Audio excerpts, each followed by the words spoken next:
Hi guys, welcome back to Silver Lining. I missed you so much. I haven't recorded in like a month now and I'm just so excited.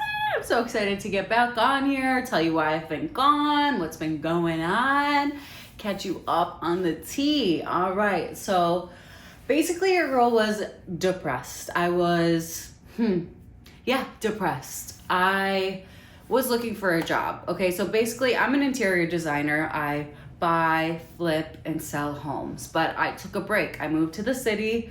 I had a little chunk of change from my last property I flipped, and girl, I blew it. I didn't blow it. Like, I invested. I bought all new furniture for my apartment, new clothes. Like, when I moved, I didn't bring anything with me. Like, I was like, we're starting new. We are having fresh new energy. Okay, nothing from the past is coming with me.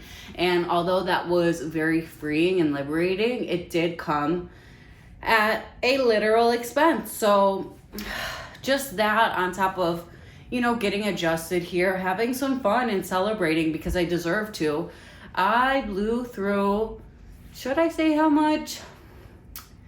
Well, a lot, like more than I thought I would be able to in that period of time. But luckily I did, because it kind of just forced me to get my life together and get a little game plan together.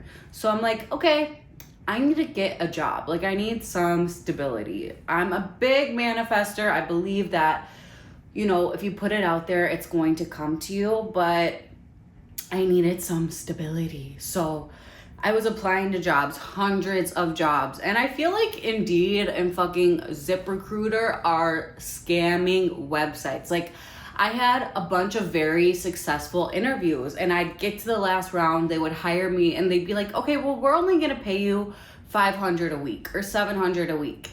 That's before taxes. I'm like, I can't live like that. Like, my bills just for my apartment, it's like over $3,000 a month. Like, I need stability. I need to make enough money to live here, right? So it was just so annoying and I was so stressed out. And luckily I made some friends living here. And one of my girlfriends was like, hey, call this company. I didn't know I was calling the boss or the owner of the company, but I called the owner and I was like, look, I'm looking for a job. I'm very adaptable. I can do whatever you want me to do. He said, come on in. So long story short, I got the job and it is paying me more than I thought I would ever be paid in a starting position at the company, plus commission. I'm so grateful. And basically the lesson in all of this was, if you have to fight for something or you feel so much stress and resistance, like for me, for going to those job interviews and being like, well, is this going to be enough? Is it da-da-da? Like, all of these questions and uncertainty, like, that was the sign that that was not the path for me. Like, I turned down 6 or 7 job opportunities because it wasn't enough. And I know my value. I know what I'm going to bring to your company, right? I'm going to show up and do my best every single day. And if you're gonna pay me like minimum wage to give you my whole life, also they wanted me there for 6 or 7 days a week. I'm like, wait, no, you guys got me fucked up. I am not doing that. So long story short, a girl is employed. I'm employed now and I'm doing a job that I've never done before. So it's exciting, it's nerve-wracking, it's all of it, and I'm just so grateful. And it came to me. Like, I know that I met my friend here for many reasons, but one was that she was here to help me in this season of my life. And I have been struggling with receiving my whole life. Like, as a kid, I would have to overperform to be loved or given anything. I would have to be this perfect, over-giving version of myself all the time and have to prove myself to receive anything. So this woman, my good friend, has just been such an angel to me in this time of uncertainty. Like, she bought me groceries one week and has been checking in on me and just like going above and beyond to make sure that I'm okay. And I've really never had anybody do that in my life. So if you're watching this, shout out to you, because You helped me more than I can ever explain. And I promise you, when I have more money, I'm spoiling you. So it's just been a transition, to say the least. And I feel like this uncertain period of my life, like me not knowing how I was going to pay my bills or how I was going to get a job, it's all boiled down to keeping my faith. Even though I was depressed and, sad and uncertain, I did believe that it was all going to work out. I kept saying, I don't know how, but I'm going to be okay. I don't know how, where, when, or how, but it is going to work out for me. I'm going to be okay. And when I just lifted my hands up and I said, God, take control. Like, I am not in control. God, you are in control. You take the lead right now and open up a door for me. And as soon as I just took my hands off the wheel, this opportunity fell into my lap. So by me not resisting and pushing and pushing and pushing and trying to control my own timeline, everything fell into place. So that's the moral of the story today. That's the point I want to get across to you guys, is that if you're in a season of uncertainty, take your hands off the wheel and give it to God. He is going to provide you with something that is so much more magical and fulfilling and right for you. You just have to be patient. Like, this was to the wire for me, you guys. Like, I don't have, a parent I could say, hey, can I have XYZ? Like, I haven't had that at all my whole life. And luckily I haven't, because it forced me to figure this out. And sorry, I'm just excited to be back, you guys. Like, I'm excited to be back recording this podcast for the 30 something followers that I have. Like, I love you guys so much and thank you for your support. And I just kind of want to get into something. Like, I know the previous episodes, like 20 episodes, I went into my past and I talked about my trauma and how it affected me and how I grew and evolved from it, basically transmuting those painful experiences into power, and ultimately how all of my trauma led me to my purpose. But it's a new leaf. We're turning a new leaf right now. I want to focus on my current reality and how I'm navigating my current reality, because I know I'm not the only one that has, shit going on in life that is uncertain.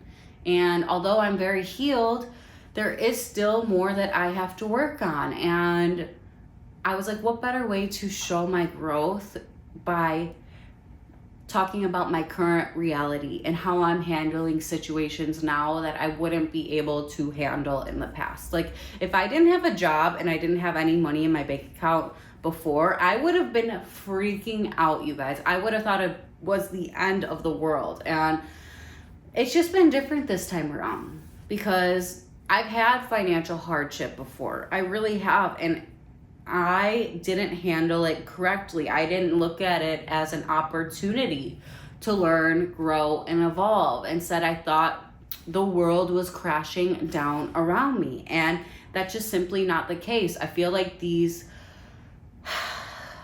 points in your life are meant to propel you forward and also meant to strengthen your faith.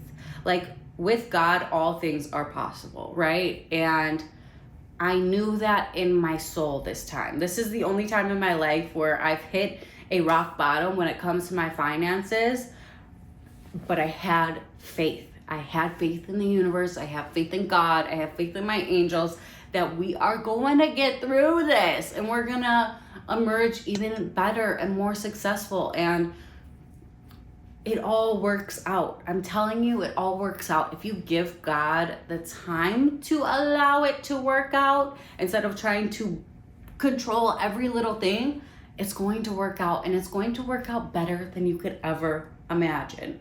And I'm living proof right now. Like, you guys, sorry, I'm just so excited. I'm so excited to be back.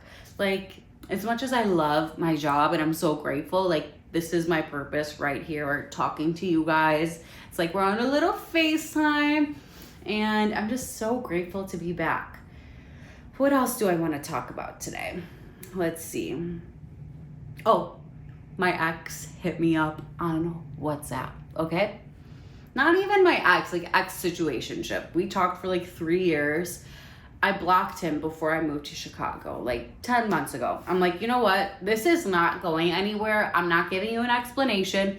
I've given you a million chances to be with me, and I'm done. Like, this is going nowhere, and you can't come with me into my new chapter of life. You can't come with me when I win, right? Like, he was around when things were really shitty, and I didn't have anything going for me, and he could tell that I was kind of, more into him than he was into me. And now I'm just like, you're not coming with me in this new chapter. Like, this new chapter, I'm attracting my husband.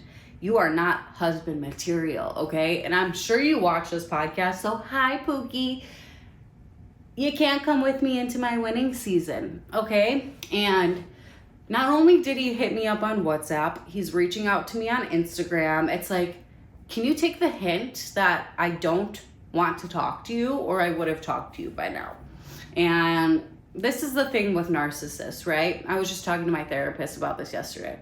She was like, well, did he give off like narcissistic vibes? I go, hey, yeah, he did. Yes, he did. All he cared about was himself, right? So she told me narcissists don't like when they are not in control. Like, if he cut me off, he wouldn't have hit me up. But since I cut him off and he had no say, he's not okay with that. So he's like, okay, let me get back in her life so I could cut her off. You know what I mean?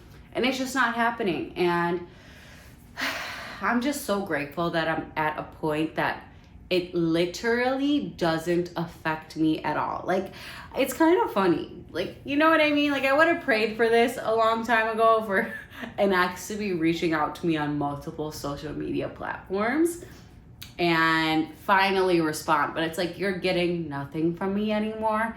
And not just physically in like a response back, but emotionally. Like, you have no power over me anymore, and you're going to have to watch me succeed. Point blank, period. And that goes for all of my dusty, crusty, disgusting ex-situationships, exes. You know what I'm saying? I don't want to keep saying the F word on here because, yeah. But anywho, so that's basically the tea. That's what's been going on with me. And I just wanted to come on here, tell you guys I'm back. There's going to be weekly episodes every week now. I'm so excited. And I'm just going to keep you guys updated and take you on my journey of life with me. And I'm just so excited. So I love you. I love you. I love you. And I will see you next week. Bye.